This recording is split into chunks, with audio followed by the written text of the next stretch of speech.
Essa palavra eu falei para os irmãos que eu gostaria de pregar. Eu falei assim, eu queria preparar mais, mas eu falei assim, eu já estou preparado, porque a palavra veio do Espírito. Então é o Espírito que testifica e é hora de pregar, é hora de falar. Eu quero falar com você um tema talvez inusitado. Quero falar com você nessa noite sobre a gramática da cruz. A gramática da cruz. Quem é professor de português sabe da importância da gramática para a comunicação, para a linguagem, para entender um som, um gesto, um grito, para que você possa comunicar se você precisa da gramática. Mas essa gramática da cruz, irmãos, ela vai além desses princípios que regem o funcionamento de uma língua. A gramática da cruz, ela vai além de uma ciência natural de linguagem que faz com que você interprete algumas coisas. A gramática da cruz, ela revela mistérios de coisas grandiosas que até mesmo por gestos, por sons, você não poderia entender. Mas é uma manifestação do poder do Espírito Santo, fazendo você entender a linguagem de Deus, aquilo que Deus quer comunicar a você. E essa gramática da cruz, ela talvez, muitas vezes, o Senhor vai falar com você por símbolos, por som, por sinais, por louvor, por pessoas, mas o Senhor vai falar, e nós vamos nos tornar indesculpáveis diante de Deus, se não entendemos a mensagem da cruz, através daquilo que o Senhor quer falar e revelar para nossas vidas. A gramática da cruz, diferente de qualquer explicação humana, é a própria palavra de Deus se revelando de maneira sobrenatural sobre a sua vida. Abra sua Bíblia em 1 Coríntios 1:18. Mesmo assentado, acompanhe a leitura desse texto.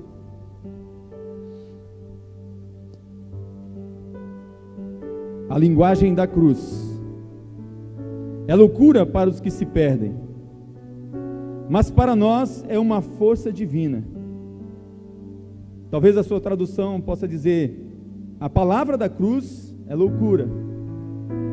Em vez de força divina está poder de Deus, é a mesma coisa.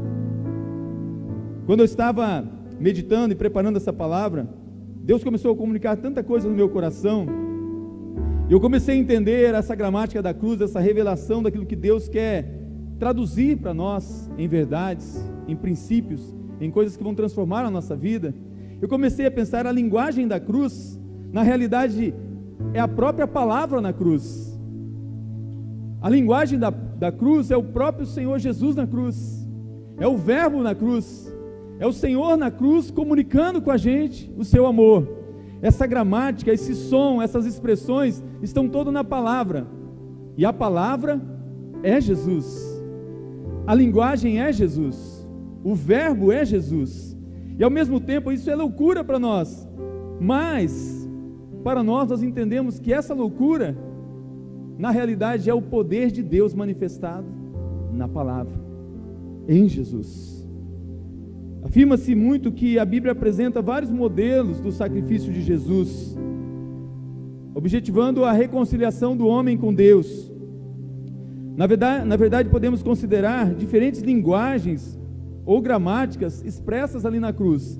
Deus de todas as formas, querendo que o homem entenda o objetivo da cruz, o objetivo da palavra estar na cruz, de Jesus estar na cruz. É Deus convencendo o homem de uma vez por todas que o perdão ainda é concedido, e Ele quer revelar isso nesse tempo de graça. A cruz, irmãos, é o ponto crucial para a nossa história, para a nossa vitória. A cruz é o ponto de reconciliação do homem com Deus. E eu fiquei imaginando esse momento de Jesus na cruz, porque é o momento que está consumando todo o plano, toda a missão que Ele veio cumprir. E eu já estive com algumas pessoas perto da morte, mas eu fiquei imaginando o que era estar perto do meu Jesus. E eu fiquei imaginando esse Jesus que Hebreus fala que Ele é o mesmo ontem, que Ele é hoje e que Ele é o amanhã.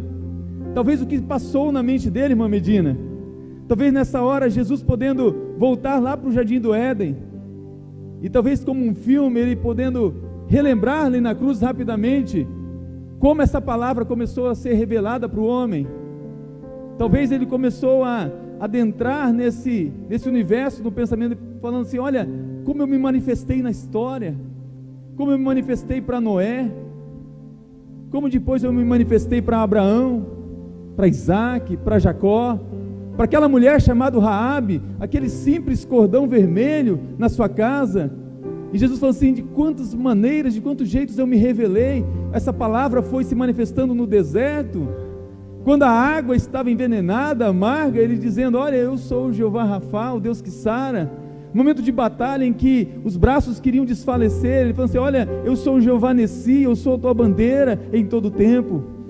E talvez passando um filme, Jesus falou assim: eu sou o Jeová Jiré. E ali na cruz, Jesus falando assim: eu me revelei de todas as maneiras, através dos profetas, através da natureza, eu me mostrei. Mas irmãos, há uma palavra, e alguns estudiosos dizem, e eu concordo, que seja a sexta palavra da cruz. Há uma palavra que Jesus disse no último momento dele. E quando eu estava preparando essa palavra, eu me lembrei uma época que eu saía muito para aplicar injeção, pastor Fábio. Se precisar aplicar injeção, eu ainda aplico, irmãos. Falando nisso, sou especialista em aplicar injeção. De verdade. Teve uma época que eu atendi um homem aqui na rua, sou tão antigo que a rua chamava Rua Cacequi, ou alguns falam Caceque, mas era Rua Cacequi. Hoje eu acho que ela é Júlio Dittmar. E eu atendi um homem. E algumas vezes que eu fui atender para fazer a injeção, a primeira vez eu achei que a injeção tinha doído tanto que o homem começou a convulsionar. Meu Deus, será que está tendo um choque anafilático? Eu assustei, estava possesso. E eu tive que repreender os demônios e terminar de aplicar a injeção. Mas aquele homem tomava várias injeções para dor, ele tinha um câncer terminal. E todas as vezes que eu ia lá fazer a injeção, eu falava de Jesus. E todas as vezes ele falava assim: não, não, não, não quero. E eu me lembro que umas últimas vezes que me chamaram para ir lá, eu cheguei perto do momento que ele estava agonizando, morrendo. Eles estavam esperando a ambulância vir buscá-lo, ele já estava morrendo. E ele dizia para mim: me perdoa, porque eu não aceitei Jesus. Eu falei: mas você ainda pode. Ele falou: não posso mais, acabou o tempo para mim. Eles estão vindo me buscar, eles já estão aqui, são muitos demônios, eles estão me levando, eles vão me levar para um lugar horrível, eu não quero ir, mas não tem mais jeito. Eu falei: você pode ainda? Não posso mais, eu perdi todas as minhas oportunidades. Aquele homem morreu, irmãos, aquele homem morreu sem Cristo. Que coisa terrível para mim presenciar aquele momento. Teve uma tia minha, a Edilene, presenciou esse momento. Ela se recusou a entregar a vida para Jesus e morreu sem Jesus também. A Bíblia fala de homens na história que nas últimas palavras desses grandes homens, porque eram famosos, não grandes porque terem Deus, mas pelo contrário, porque eram famosos. Mas um homem chamado David Hume, um ateu famoso, na hora da sua morte ele gritou: estou nas chamas. Estou nas chamas. E o desespero dele diz que foi uma cena terrível. Hobbes, um filósofo inglês, ele disse: estou diante de um terrível salto nas trevas. Goethe, sabia o que ele disse perto da sua morte? Mais luz, eu preciso de luz, eu preciso de luz. Famoso Nietzsche disse: se realmente existe um Deus vivo, sou o mais miserável homem, porque ele negou a existência de Deus. Mas há um grito diferente, irmãos, há um brado na história, e eu creio que é um brado de vitória, não é um grito de derrota, mas é um grito de triunfo, é o grito do meu Deus, do seu Deus, é o grito de Jesus dizendo: está consumado, está completo, está terminado, eu terminei a obra que o Pai me deu para fazer, tetelestai, está pago, eu cumpri.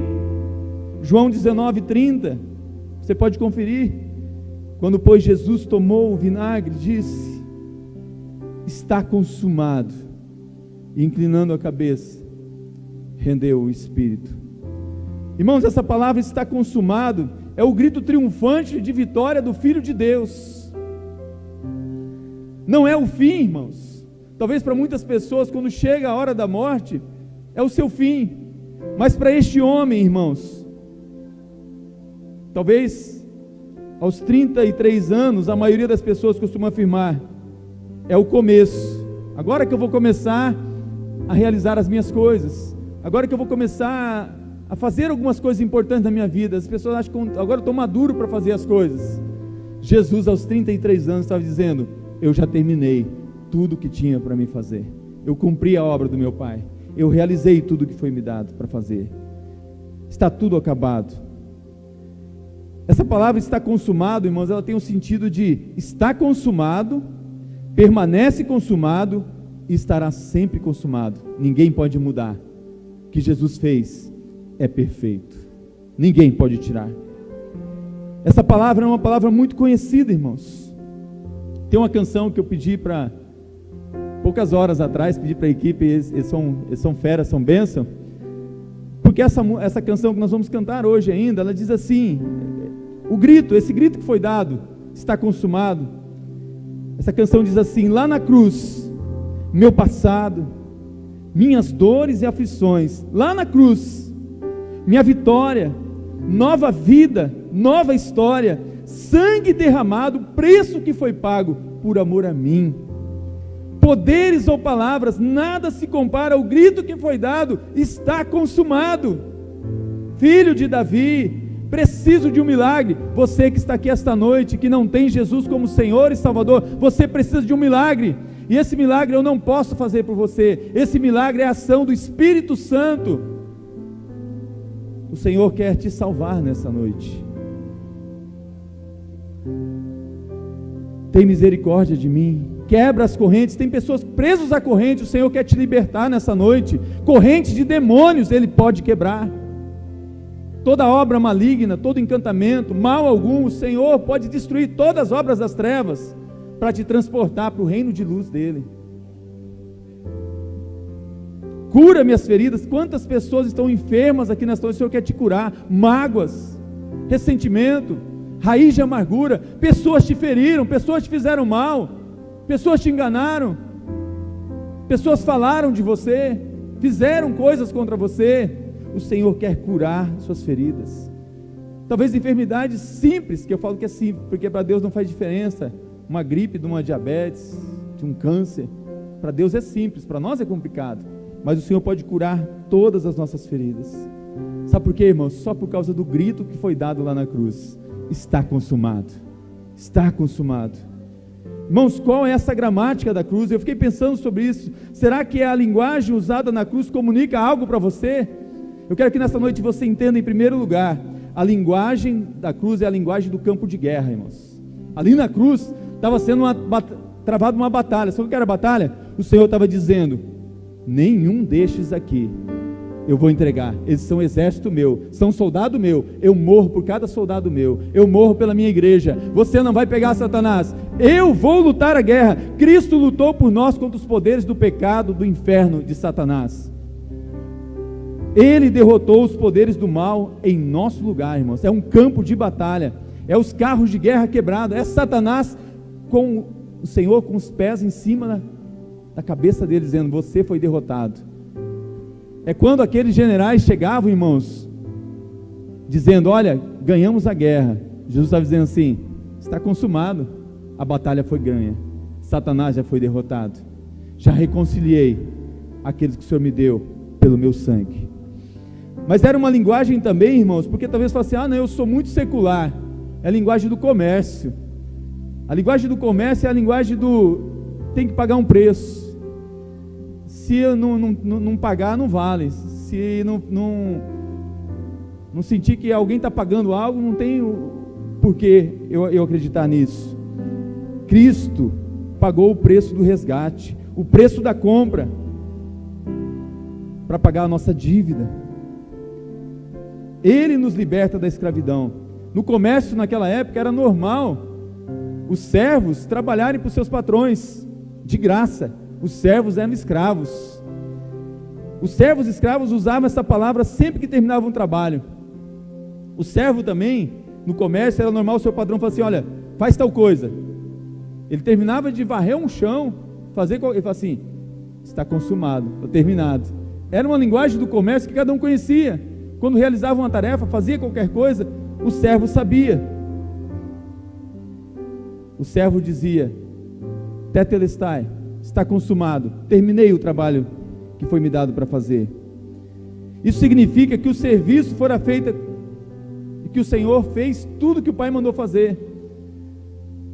O Pai deu uma missão para Jesus Cristo.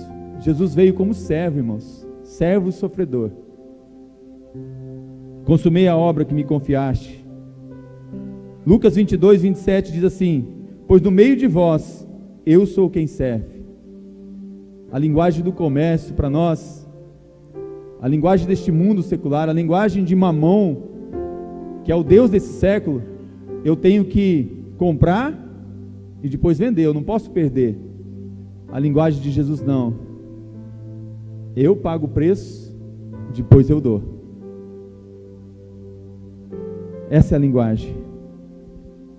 Mas há uma linguagem também na cruz ali, que não é só do comércio, de entender que foi pago um preço, é a linguagem do exílio. Cristo, ele foi exilado e separado de todos, até mesmo do Pai, dizendo: Deus meu, a linguagem que você lá, Eloi, Eloi, lama sabachthani, Deus meu, por que me desamparaste? Jesus se sentiu exilado, para poder nos reconciliar com o Pai, para poder nos unir ao Pai novamente. Ele foi levado para longe, para nos trazer de volta. É a linguagem do exílio. Nós estávamos separados, o pecado nos separou de Deus, nós estávamos exilados. Jesus foi até o exílio, ficou exilado, para te trazer de volta. A Bíblia fala que ele desceu até mesmo, irmãos, às hostes infernais, até lá mesmo ele foi. Mas há uma linguagem também que é do templo. Cristo é o sacrifício que nos purifica e assim torna possível nossa aproximação do Deus Santo. Ele nos deixa limpo e bonito. Se você conhecer as ruínas do templo de Jerusalém, que um dia será restaurado, mas as ruínas, você vai ver historicamente que para chegar no templo para adorar, as pessoas tinham que passar por vários tanques para irem se purificando, para chegar lá, estarem limpos e estarem perfeitos também. Os sacerdotes, eles conheciam muito essa linguagem, está consumado. Os sacerdotes gregos também usavam essa palavra. Sempre que os adoradores levavam ao templo, eu já falei sobre isso aqui, um cordeiro, um animal para ser oferecido em sacrifício, o sacerdote examinava. Ele olhava a orelha, olhava embaixo das patas, olhava o olho, olhava em todo, falava assim: olha, não tem defeito, está perfeito, pode ser usado. Tetelestai quer dizer também não tem defeito. João 1,29 diz assim: Jesus Cristo é o sacrifício perfeito e imaculado de Deus, o Cordeiro de Deus que morreu para tirar o pecado do mundo. Como sabemos que Jesus Cristo é perfeito, irmãos? A Bíblia declara, Mateus declara: olha, sede vós perfeito, como é perfeito o vosso Pai que está no céu. Ele não conheceu o pecado. E também, irmãos, sabemos que o Pai falou sobre ele. Em Mateus 3,17 diz assim: este é meu Filho amado, em quem me comprazo. Irmãos, Deus só se compraz em que Ele entende que está perfeito. Ixi, pastor, então como que eu vou ser perfeito? É que entre a sua imperfeição e Deus está o sangue de Jesus, que te torna perfeito aos olhos do Pai. Mateus 3,16 diz assim: a seguir Deus, o Espírito Santo desceu como pomba e pousou sobre Jesus, acrescentando assim seu testemunho do Pai. Os próprios inimigos de Jesus tinham que admitir, irmãos, que ele era irrepreensível. Quando ele falava, ele era a pessoa que tinha mais autoridade. Quem é este que quando fala tem autoridade? Ter autoridade para falar é alguém que é irrepreensível. Ouvir Jesus contar uma mentira, ouvimos Jesus cometer um pecado, nunca alguém poderia dizer isso. O que tiveram que fazer era levantar falso testemunho sobre ele. 1 Pedro 1,19 diz: ele é o Salvador perfeito, o Cordeiro de Deus, sem mancha, sem mácula. Você sabe que o próprio Pilatos, que lavou as mãos, governador romano, ele admitiu em Lucas 23,4: não vejo neste homem crime algum. Até Judas, o traidor, em Mateus 27:4, ele diz: pequei, traindo sangue inocente. Você sabe que até mesmo daqueles soldados que participaram daquele momento, que feriu Jesus, ele falou assim: verdadeiramente, este homem era o Filho de Deus. Essa palavra consumada, irmãos, está dizendo: olha, o que eu fiz com perfeição. Jesus é o sacrifício perfeito, impecável. Mas, irmãos, também essa gramática, essa linguagem, era uma linguagem do tribunal, era uma linguagem que todos conheciam. Cristo se coloca diante do juiz e recebe o castigo que nós merecemos. Ele apaga, ele não só paga, ele apaga a nossa culpa e nos torna justo. Essa palavra tetelestai, ela é muito usada nos tribunais, está consumado.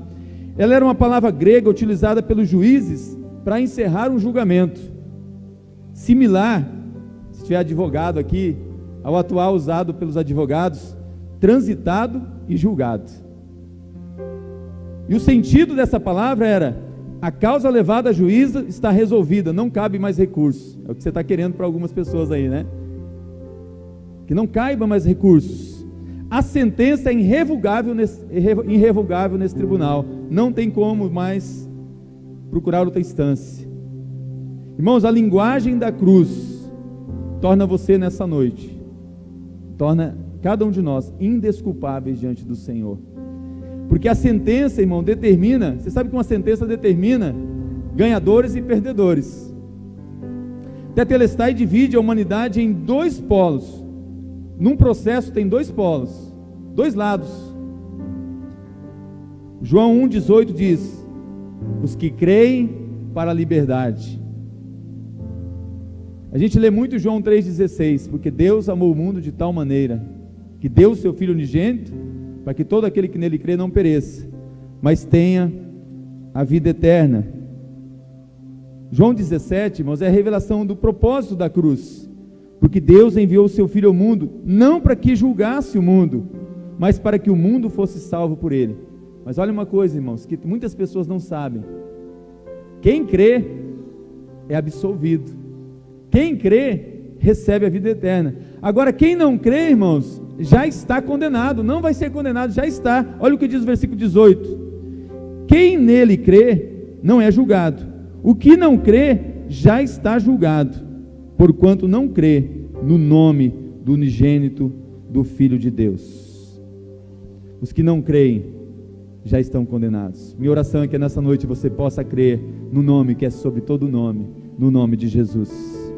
Não há como fugir a verdade e a realidade da sentença, irmãos. Romanos 14:12 é a palavra do Senhor, não é o pastor Richard? Romanos 14:12 diz: assim, pois, cada um de nós dará conta de si mesmo. Você vai dar conta de si mesmo. 2 Coríntios 5:10 diz: porque importa que todos nós compareçamos perante o tribunal de Cristo, para que cada um receba segundo o bem ou o mal que tiver feito por meio do seu corpo. Meus irmãos,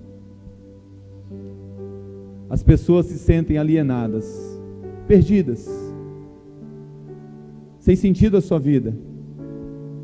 A mensagem da cruz, a gramática da cruz, é o Senhor tentando fazer com que essa linguagem se torne entendida através da ação do Espírito Santo, que o Senhor está reconciliando o homem com Ele. Havia uma separação, um abismo. Jesus está dizendo: eu sou essa ponte, eu quero reconciliar você com Deus. Para você entender isso, irmãos, há um estudo que é feito. Eu já tentei entender quando o sacerdote levava um animal para ser sacrificado, quando alguém pagava a conta de um escravo. Essa palavra está consumado tinha um sentido assim, olha, está completo, mas tinha um sentido também assim, olha, está substituído. A dívida dessa pessoa agora é minha, peguei para mim. Só que não só peguei a dívida, mas eu paguei, eu estou pagando.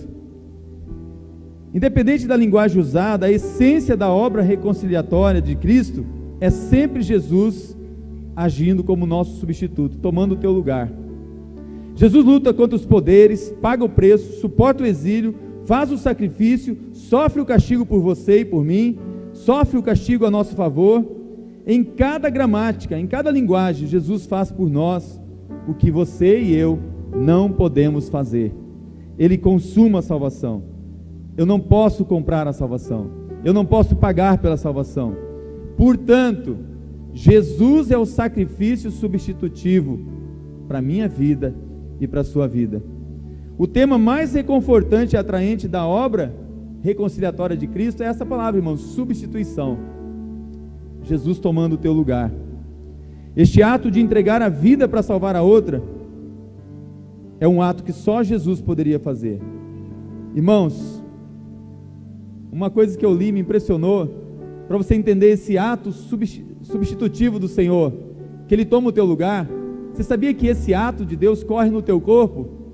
O DNA de Deus, Deus faz com que isso ocorra em você. Há uma linguagem que os cientistas usam, até mesmo os médicos entendem bem. Tem um camarada chamado Ajit Fernando, ele é um evangelista no Sri Lanka. Eu gostei muito do que ele escreveu. Esse evangelista, ele comunica a ideia da morte substitutiva de Cristo como ilustração. Eu quis trazer para você essa ilustração, para você entender o que acontece no seu corpo, o que acontece com você. Ele diz assim: você já teve uma ferida que infeccionou? Sabe aquela ferida que cria aquela pontinha de pus? Talvez alguém já teve um tumor, um abscesso. Quando você abriu o machucado, o que saiu lá de dentro? Qual que é o nome desse negócio? Pus, né? Pus é o nome que a gente conhece mais. Pus. O que é isso, irmãos? Basicamente, o que é pus? Ele fala, basicamente, uma linguagem leiga, né? Ele diz assim: basicamente, pus são cadáveres de células brancas que lutaram contra a infecção e morreram para que você vivesse. Os médicos entendem bem isso. É por isso que quando tem um câncer, às vezes algumas coisas que você vê, aqueles tumores, aquelas coisas onde está mais sugando ali todas as proteínas da pessoa, na verdade é a defesa do seu corpo, trazendo as células para ali, tentando matar ali aquelas células. Então quando você vê um tumor, quando você vê uma gangrena, quando vê algumas situações, é as suas células do corpo lutando para que você sobreviva. As células do pus que morreram, elas lutaram para que você não morresse pela infecção. Você entende, irmãos? A salvação substitutiva, Jesus pegou na cruz do madeiro, irmãos. Desculpe eu falar, irmãos, o pus, as coisas mais podres, mais horríveis, mais horrendas, Ele tomou na cruz para que você não morresse, para te salvar, para nos salvar. Jesus foi até o extremo. Por isso que não há pecado que Ele não possa salvar, não há pecado que Ele não possa perdoar. Ele é poderoso para nos purificar de toda injustiça, de toda imundícia. A gramática da cruz é a linguagem do amor. Termino com essa palavra dizendo: a gramática da cruz é a linguagem do amor. É Jesus tomando o seu e o meu lugar. Irmãos, nós temos uma dívida e nós não podemos pagar. Colossenses 2,14 diz: havendo riscado a cédula, a duplicata, a nota promissória, a dívida que você não podia pagar, que era contra você, que era contra nós, nas ordenanças, a qual de alguma maneira nos era contrária, ela tirou do meio de nós e cravou na cruz, dizendo: está consumado, está pago. Você entende, irmãos? Você era escravo, não podia pagar o seu preço. Você estava numa guerra, não podia ter a vitória. Você estava no templo e você era o mais impuro de todos. Jesus substituiu. Jesus tomou o seu lugar. Há uma lista longa de coisas contra nós, de pecados, de ações, de pensamentos, mas todos eles Jesus tomou na cruz do madeiro. Eu gosto muito como Max Lucado ele fala: quando Jesus abriu as suas mãos, para receber os cravos, ele poderia estar dizendo assim: olha, eu vou anunciar aqui o pecado de todo mundo. Não, irmãos. Na verdade, ele abriu as suas mãos para receber os cravos, para que o sangue dele pudesse cravar lá na cruz a lista de pecados, minha e sua, para que pudéssemos receber a salvação em Cristo Jesus. Eu quero terminar, chamar já a equipe de louvor para ministrar essa canção. Eu quero terminar dizendo para você que você precisa nessa noite de 3 passos, apenas 3 passos, para você tomar posse dessa obra de consumação, de vitória de Cristo na cruz. Pergunto para você que está sentado aí: você admite que não tem dado o primeiro lugar da sua vida para Jesus? Se você admite, eu queria que você nessa noite pudesse admitir: olha, Deus, o Senhor não ocupou o primeiro lugar na minha vida, e eu peço que o Senhor me perdoe, porque eu quero dar o primeiro lugar, eu quero cumprir a obra, o chamado que o Senhor tem para a minha vida, mas para isso, eu preciso do Senhor na minha vida. Confesse os seus pecados. 1 João 1,9 diz: se confessarmos os nossos pecados, Ele é fiel e justo para nos perdoar os pecados e nos purificar de toda injustiça. Você reconhece que Jesus morreu no seu lugar, Ele tomou o seu lugar? Diga para Ele nessa noite, diga: Senhor Jesus, eu reconheço que o Senhor tomou o meu lugar, eu reconheço que Tu és o meu Senhor e o meu Salvador. Sabe por quê, irmão, você precisa reconhecer? Romanos 10,9 diz assim: porque se com a tua boca confessares a Jesus como Senhor, e em teu coração creres que Jesus o ressuscitou dentre os mortos, você será salvo. Atos 4,12 diz: e nenhum outro salvação, porque debaixo do céu nenhum outro nome há dado entre os homens, que possamos ser salvos. Queria que você abaixasse a sua cabeça, curvasse a sua fronte. A equipe vai estar ministrando essa canção. Eu quero orar depois por você, orar por nossas vidas. O grito que foi dado, irmãos, está consumado. É o grito que foi dado por mim e por você, porque Jesus, Ele veio buscar e salvar todo aquele que está perdido.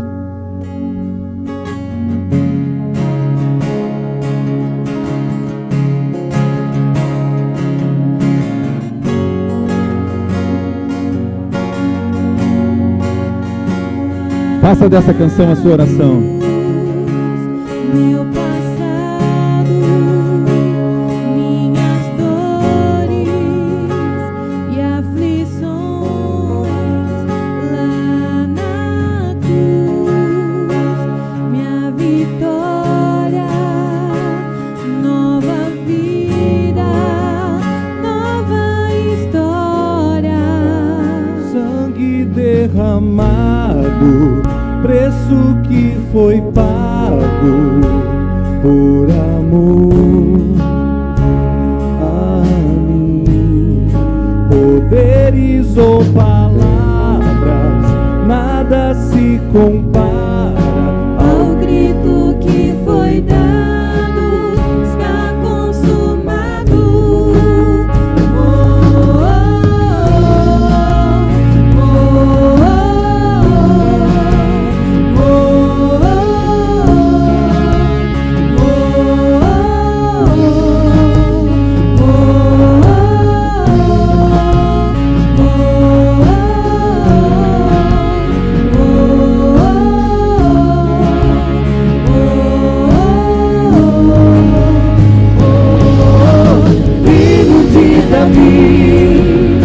preciso de um milagre, tem misericórdia de mim. Quebra minhas correntes, cura minhas feridas, o grito já foi dado na cruz, meu passado, minhas dores e aflições, lá na cruz, minha vitória, nova vida, nova história. sangue derramado, preço que foi pago por amor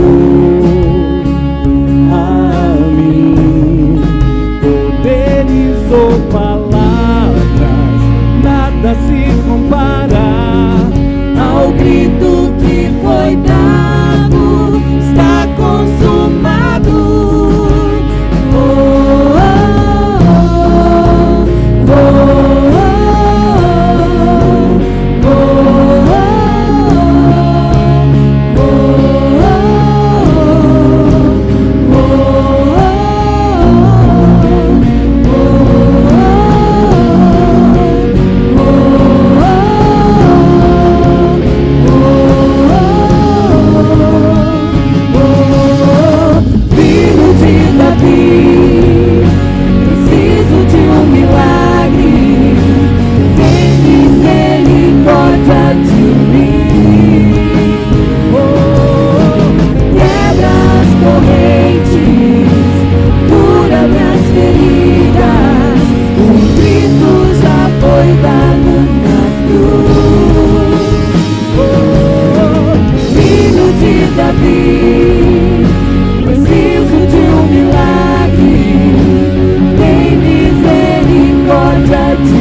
Quero que você, nesse instante, feche seus olhos.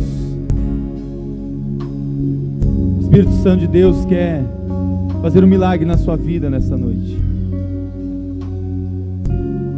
Eu creio que Deus fala de várias maneiras. Algumas pessoas Ele quer salvar nessa noite. Outras Ele quer reconciliar com Ele. Outras Ele quer que entenda que muitas vezes estamos não dando o lugar devido a Ele nas nossas vidas. E você precisa de um milagre nessa noite para entender isso. Enquanto você está em oração, a Bíblia conta que um dia Deus chegou para Abraão. Abraão, que desejou tanto ter um filho. Este filho veio na velhice. E esse filho era chamado filho da promessa. E Deus um dia chega e fala: Abraão, eu quero que você me adore. Eu quero que você suba ao monte para me adorar. E Abraão de pronto falou assim: Senhor, eu vou te adorar. E o Senhor disse: então, pega o teu filho e leva no monte e sacrifica ele em adoração a mim, em louvor a mim. E é interessante essa história, irmãos, que o próprio filho que estava do lado, ele era um adorador porque o pai era um adorador. A palavra diz que Isaac chegou e falou assim: pai, o senhor vai adorar? Não precisou Abraão chamar Isaac para ir com ele. Isaac já se ofereceu: pai, eu quero ir com o Senhor adorar, oferecer adoração ao Senhor. Irmãos, aquela viagem de 3 dias, eu creio que foi uma viagem muito difícil. Há um momento na viagem que eles estão caminhando, pai e filho, lado a lado, um do lado do outro. E você sabe, filho faz muitas perguntas para o pai. Deu um pouco naquela caminhada, Isaac olhou para o pai e falou assim: pai. Abraão falou: fala, filho. Pai, eu estou vendo aqui a lenha, e estou vendo a faca, estou vendo o cutelo. Mas pai, onde que está o cordeiro para o sacrifício? Aí, irmãos, eu fico imaginando aquele pai para responder para o filho. Ali foi pelo Espírito Santo de Deus. Porque Abraão, sem mesmo nunca ter visto uma ressurreição, irmãos, ele é chamado de pai da fé, porque eu creio que ele cria que mesmo que ele oferecesse o seu filho em sacrifício, adoração ao Senhor, o Senhor poderia ressuscitá-lo. Porque ele disse: filho, no monte do Senhor ele proverá, o Senhor proverá. Eu fico imaginando, irmãos, essa mesma cena, porque Jesus ali na cruz, quando ele está consumado, tudo aponta para Jesus. Eu fico imaginando ali ainda, logo após o pecado de Adão e Eva, logo após a queda, O Senhor reunido com seus anjos. Aí Jesus do lado do Pai. E aí de repente o Pai fala: filho, para a verdadeira adoração voltar na terra, vai ser preciso ser um sacrifício lá na terra. Um cordeiro perfeito vai ter que ser sacrificado para voltar a ter adoração na terra. Jesus falou assim: Pai, vamos lá, eu quero ir com o Senhor. Essa história é doida, né, irmãos? Mas chega um momento que Jesus, que é o Filho, ele olha para o Pai e fala: Pai, qual vai ser o cordeiro que nós vamos sacrificar? Aí imagina, o Pai olha: Filho, você é aquele que eu mais amo. Você é o cordeiro meu. Você é o cordeiro do papai. Você é o cordeiro de Deus que tira o pecado do mundo, filho. Abraão, irmãos, quando ele ofereceu o sacrifício a Deus, o Senhor falou: não toque na criança. E o Senhor providenciou um cordeiro substituindo. Havia um cordeiro amarrado ali. No dia, irmãos, que era o dia da nossa derrota, Jesus tomou o meu e seu lugar. Ele morreu no nosso lugar. Ele é o Cordeiro de Deus que tira o pecado do mundo. Feche seus olhos, põe a mão no seu coração. Quem não crê já está condenado, mas quem crê será salvo. Todo decreto de morte contra a sua vida, todo decreto do inferno contra a sua vida, o Senhor quer quebrar esse decreto agora. O Senhor quer te salvar. O justo juiz está dizendo: o meu sangue está sendo derramado aqui. Sangue derramado, sangue que cura, sangue que purifica, sangue que restaura, sangue que leva para o céu. É o sangue de Jesus. Se você quer tomar posse dessa vitória na sua vida, deste sangue que foi derramado na cruz, eu quero que você não vai pôr a mão no coração nessa noite, não. Você vai levantar a sua mão. Levanta a sua mão direita. Repita essa oração de fé. Diga assim: Senhor Jesus. Com a mão levantada, com a mão direita, diga: Senhor Jesus,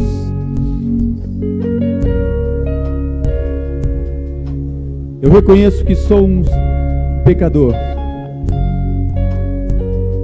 Eu reconheço que eu não tenho poder para perdoar os meus pecados. Mas eu reconheço que nessa noite todo decreto de morte contra a minha vida está sendo cancelado, porque eu creio em Ti. Eu reconheço a Ti como Senhor e Salvador da minha vida. Entra na minha história, entra no meu coração, sara minhas feridas, sara a minha vida, mas acima de tudo, me recebe como Teu filho. Escreve o meu nome no Teu livro da vida. Eu Te recebo como meu Senhor e meu Salvador.